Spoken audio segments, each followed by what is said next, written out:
So with that being stated, just give you a little bit of background. Let's take a look at Mathcad and some of the applications, the actual Mathcad worksheets that are being used.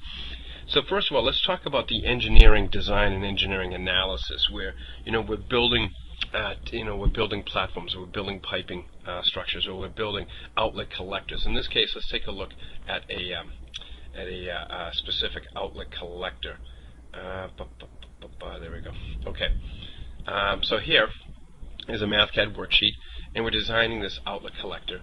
And like most Mathcad worksheets, we have our 3 sections to a worksheet. We have our inputs in the first section, our calculations in the second section, and our results, our findings and matrices or graphs, charts, etc. in our third section.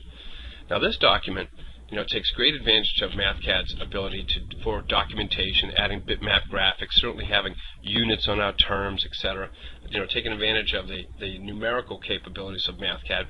But what they're also doing in this document, which was again adding a lot of value to this customer, is they're actually using this not only in the design as a design requirements document, allowing engineers to follow the best practices for their, in adhering to their design requirements, but it also allows the QA or the QC team, the quality assurance or the quality control team, to come in here and very quickly sign off of whether those design requirements were actually met, whether those best practices were adhered to.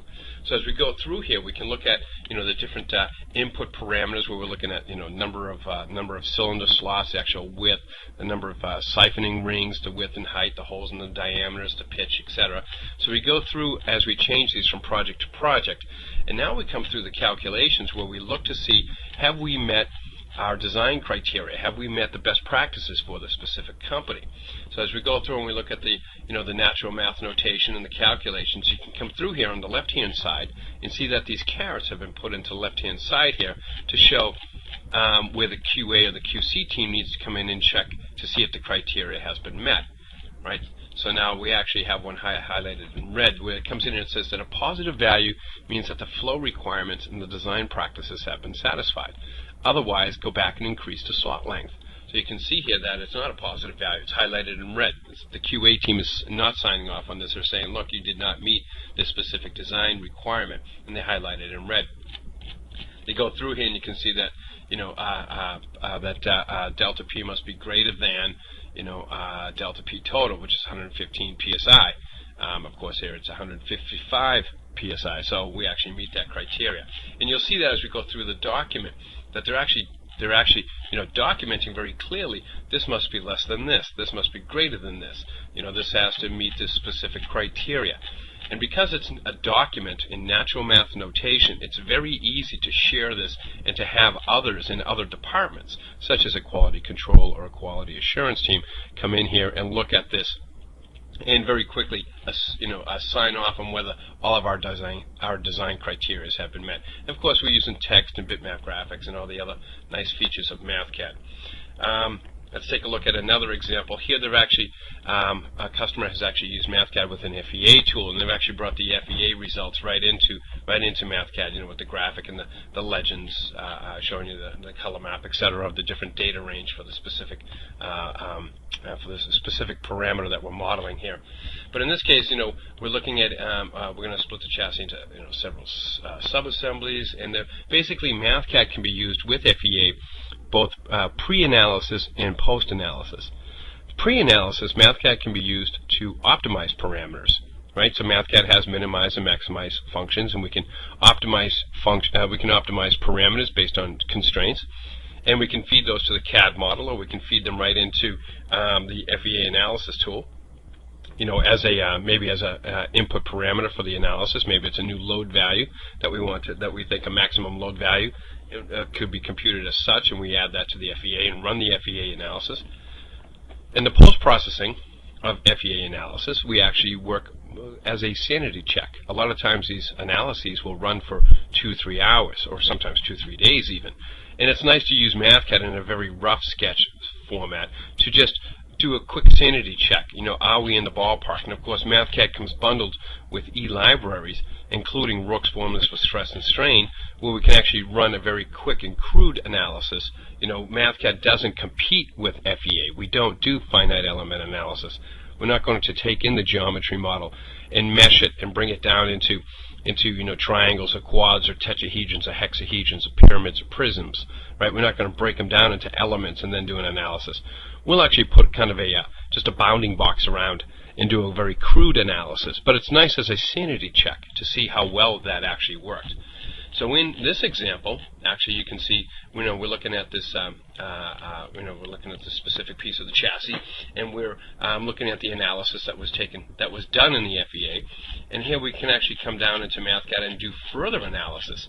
So FEA tools are terrific at doing FEA analysis, but they hand you just a handful of algorithms. There's only so many algorithms you can do. Within Mathcad, of course, you can come in and do any calculation that you can find, as it's typed in natural math notation. You just retype it in Mathcad. Again, we will not be doing the meshing of the geometry, but we can actually do any ad hoc calculations that you wish. In this case, they continue on, and they're looking at the equivalence stiffness for the resistivity of a lower chassis, and they're showing what the actual calculation should be and the result are. Right, so they're allowed to do their ad hoc calculations within Mathcad, and they can do the FEA, and they can take the results from the FEA and bring them in to Mathcad, and they can do further analysis, as you can see in this example. All right, that they continue on with the Poisson effect and the equivalent axial load, right? And so they're looking at this tube, and they can do further analysis that maybe wasn't afforded to them in their FEA tool. Take a look at another example while we're in here. We were talking about Mathcad in a number of different application areas. So here we're just looking at how Mathcad can be used in engineering for the design of different mechanical parts, whether it's from piping to platforms, etc. Mathcad's also used in chemical processing, where we looked at the separation, looking at gas to liquid separations, etc. For the downstream now, we're looking at the processing plants, we're looking at the chemical plants. And this is where Mathcad also fits in very nicely. Mathcad, with its ability, again, for natural math notation, taking a documentary approach, and the support for units, where we can work with moles, we can work with BTUs, of course, and we can have, of course, pounds and kilograms, etc., and mixed units in our different calculations. But here, you can actually read very nicely what the calculation is doing. In this case, we're determining the heat of mixing chemicals, right, and just doing chemical engineering. But again, it's very easy to read. It's very nice to publish this, to submit it into your for your compliance, right, to the regulatory committees, wherever you're submitting it to. You don't have to move it from Excel to Word to PDF, right? Everything is captured within Mathcad in the same document. Some other examples, some other application areas that we talked about. This would be another engineering example. This is a piping example. All right. Now we talked about Mathcad's ability to solve systems of equations and find solutions. In this case, what we're trying to do, it's a very simple piping example, if you would. Here we have a reservoir of a specific height, and we have a pipe of a specific length, and we're trying to compute the diameter of the pipe, what the required diameter is, to meet a specific flow rate. In this case, 10,000 gallons per day. Right, now we know a number of constants that we're going to use in our calculations. We know the fluid density, we know the fluid viscosity, we know the roughness of the pipe, we know the reservoir depth, right, and we know the loss coefficient for the sharp edge exit, right, and we know the pipe length. So again, we're looking for what is the diameter. And in Mathcad, we're going to use a construct known as a solve block.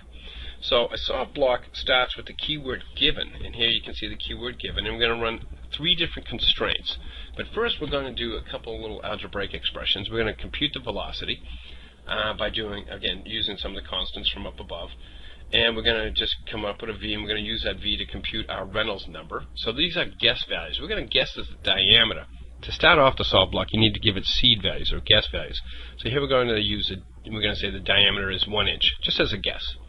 We're going to say the Reynolds number is going to be this specific value, and the friction factor is going to be this specific value. So these are the 3 unknowns that we're going to find, and these are the guess values, just the seed values to start those. Now, with the keyword given, we're going to plug in the Colebrook formula, and using our Boolean operators off the Boolean toolbar, right, of equal, greater than, less than, not equal, less than or equal to, greater than or equal to, etc., etc. We're going to set up left-hand side equals right-hand side. We're setting up our constraints. So we're using the Colebrook formula to say that the friction factor is going to be, 1 over the square root of the friction factor is going to equal this. We're going to say that the Reynolds number has got to equal this. And we're saying, using the energy equation, that G times height is going to have to, in this minus this term, is going to have to equal this. Then we're going to use find. Okay, we're going to use the find function. We're going to find the new Reynolds number, the new friction coefficient, and the new diameter. We're going to return those as R sub E, R little e, F, and D. And sure enough, here are our results coming back from the find. If you remember our guess values from above, we had a 1, 2.196 times 10 to the 5th, and 0.001. What are our new results? Instead of 0.001, we have a 0.024. Instead of the 1 inch, we have now the 4.303 inches as the diameter of the pipe to meet the criteria as stated above, including the Q, which is 10,000 gallons per day. Okay, now we're just going to go through and just test. If we plug D in, let's just test these, and we plug in the new F and the new R, E, the new Reynolds number. Do we actually meet our constraints? Remember the constraints from within the solve block.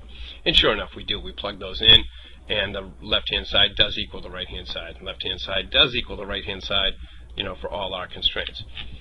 Now, one of the things that may not be commonly known to many of you who are Mathcad users is that these solve blocks are very powerful, but they can also be assigned to a function.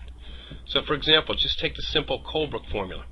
Okay, I'm going to use the keyword given, and I'm going to add the Colebrook formula, and then I'm going to do my find, which closes the solve block. Now, instead of find, by the way, we could actually be putting here minimize or maximize. We also have ODE and PDE, ordinary differential equation and partial differential equation solvers, right? But here we're going to put in ODE and we're going to put in find, and we're going to assign it though to F sub turbulent. So we're actually assigning the solve block, starting with given and just using the simple Colebrook, not all three equations, constraints now, just one constraint this time, and we're setting it equal to F sub turbulent.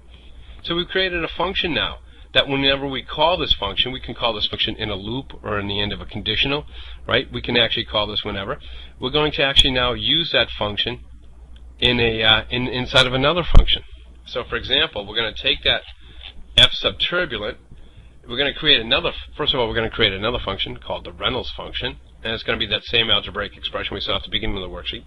And we're going to assign it. So this is just regular Mathcad creating a function, colon equal, and here's the computation, and here's the input parameters. Now, so we have F sub turbulent as a function, now we have Reynolds as a function. We're going to create a third function, all right? So again, this is looking at Mathcad now as a platform for applications in oil and gas. We're creating subroutines, if you would. We're creating these functions, and we're using them as building blocks to build larger functions or larger subroutines. So now I'm going to create a function called the friction factor, and I'm going to say that R becomes equal to our Reynolds function, right? So we're passing in these parameters. I'm going to plug those in. I'm going to say R becomes equal to that, which is just our function from above. And then I'm going to do a conditional, and I'm going to say if the result, if R is less than 2300, then we must have a calm fluid or a laminar flow, and then just set it return 64 divided by the Reynolds number. Otherwise, call our solve block, call our turbulent function, which will then allow us to indicate flow in a turbulent scenario. So Mathcad can be used for a lot of these. Now we've got this friction function. We're going to build another function called flow on top of that. We now have a scenario where we can do what-if analysis. So flow is now calling the friction factor. Friction factor is calling the Reynolds function and the F turbulent function. And so we can actually call these in a what-if analysis. So we saw the 4.303 inches. And what does that give us for our flow rate? And finally, as we meet 20 meters, we'll actually come out with our 10,000 gallons per day, which was our requirement. That's fine. So 4.303 meets that requirement. What does 3.4 inches give me though, right? And we can just follow this, right? So we're building an application to do what-if analysis, right? Well, what if I used 3.5? What if I used 4.0 inches as a pipe diameter? How close am I getting to our optimal solution? So Mathcad allows us to not only create these calculations and and to document our calculations and our assumptions and our results and document our findings, but it also allows us to build applications to do what-if analysis. All again in this piping diameter selection application, which is very useful in the oil and gas industry. So we looked at chemical processing for the engineers. We looked at piping applications and optimization and solving. We looked at just FEA and mechanical design, how Mathcad can be used in those scenarios.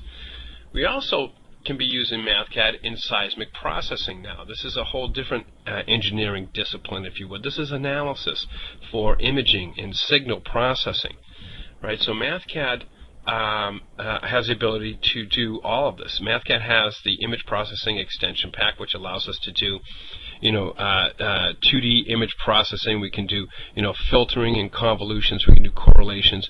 We have feature extractions where we can do erosions and dilations, and we have FFTs that we can be doing high pass filtering on, and noise reduction.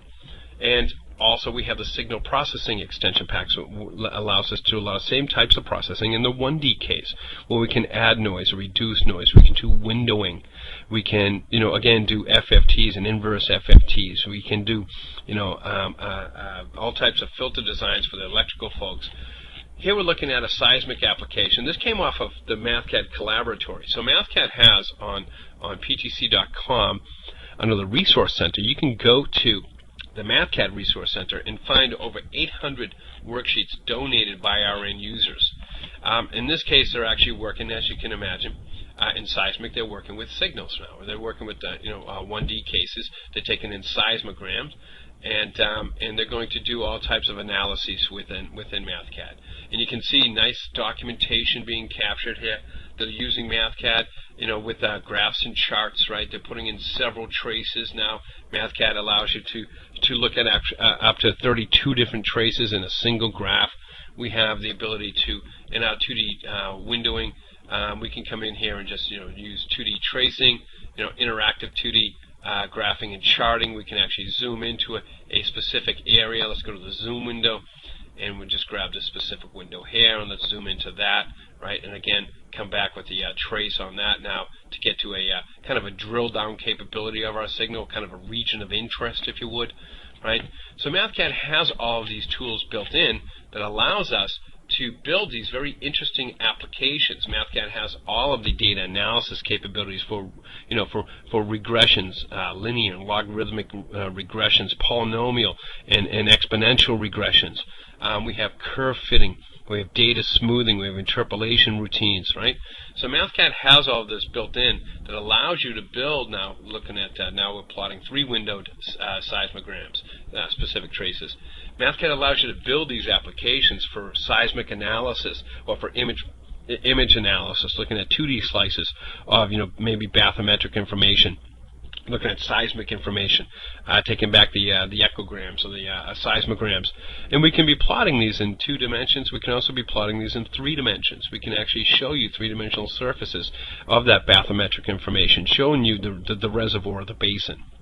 Right, so interesting different applications that can be built in Mathcad. So, of course, again, we looked at the engineering analysis, looking at FEA and CAD integrations. We discussed those. We talked about the chemical processing and chemical engineering aspects of Mathcad and how Mathcad can be used for optimization.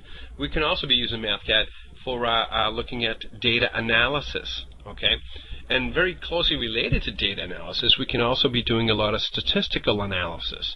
In this case, we're actually going to look at doing forecasting. So let's take a look at, this is a demonstration that was built by one of our senior application engineers, Thomas Devaraj, of our UK office, and he built this for Chevron. And here we're going to look at the abilities of Mathcad to be used to do forecasting of reserves. Right, and again, what we, within Mathcad, what we're going to do is we're just going to read in a data set. Let's go read a file. Give me a quick moment here to go down to my data set and read this in. And again, so Mathcad has the ability to be reading in your data, of course, reading in Excel files, reading in, different formats. Mathcad can read in lots and lots of different formats. So, binary, ASCII, TXT files. Mathcad has an O2BC connector, allowed you to read data in from databases. Here we chose to read in an Excel file. And we're going to actually do, mixing and matching. In this case, Mathcad has an Excel component that allows us to use Excel. If I double-click here, I'm in place activating Excel. Now we're running Excel within Mathcad. Excel is the wrong tool for engineering calculations, the wrong tool to do any of these types of computations, but it has a very nice table widget capability. Right? It allows us to have pivot tables and pivot charts and etc. So we can use the best of both worlds here. And as we go through this, you can see that Mathcad has also inside of it the ability to hide a lot of the infrastructure of the calculation. Right? We can actually have collapsed regions where we can actually hide a lot of the computations that's taken place. Right? So as we continue down this forecasting example, we can see a lot of the level of detail that we don't actually want to display. Let's take a look at another example Mathcad has. Let's go into, this is an example that was actually being used in Excel with another product. This is also a forecasting. This is a pipeline forecasting routine and a production forecasting routines. And they were using products like Crystal Ball to do things like Monte Carlos and traditional statistical analysis. Again, Mathcad is very much up to the task where we can actually do these crystal ball type calculations, which are mostly just algebraic calculations, and also the ability to do the Monte Carlos. So as I continue down this worksheet, here we go into the Monte Carlo solution. Here we have another collapsed region, right, that we can password protect these, etc. This is so we can hide the level of detail. But if I open that up, you'll see that we're doing different distributions. We're doing a normal distribution or a log normal distribution, a Poisson distribution. We're doing, histograms, and we can compute, the mean and the standard deviation of our different data values. We can choose, what type of distribution we want to do with a user interface. Now we've abstracted all that level of complexity I just showed you. We've abstracted that, and we simply give the end user how many times you want to run this Monte Carlo. 1,000 times, 10,000 times, 100,000 times. What type of distribution do you want to do? And then it will compute for us, the mean and the standard deviations. But the key here is that it's in natural math. So when I submit this and I give this to somebody else, it's very easy for them to not only to understand what's taking place, but they can reuse it very easily.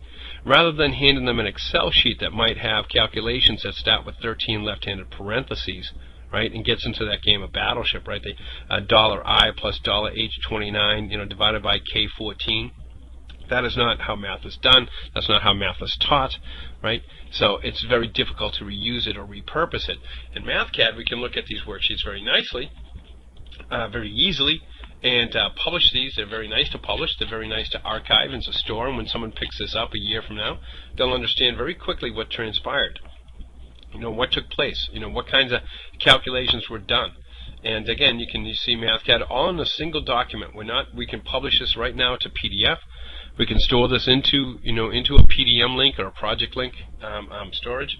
We can share this and post it as HTML onto our intranet, our engineering portal, right? But the key is that Mathcad has all this ability in a single document. So again, the ability to work in engineering analyses applications with FEA and CAD tools, for upstream exploration and design of platforms and piping structures. We can use Mathcad in seismic analysis or chemical processing. Mathcad's very handy in statistical analysis and data analysis, so looking at the seismic data all the way down to forecasting of pipeline productions, etc. So hopefully you found this information useful. If you have any questions, please feel free to contact us at PTC and the Mathcad team. We're happy to follow up, happy to share with you any of the content that you've seen today. And I want to thank you all for your time. And we'll open it up for questions at this point. Thanks for watching PTC's Demos and Tech Tips. Work smarter, not harder.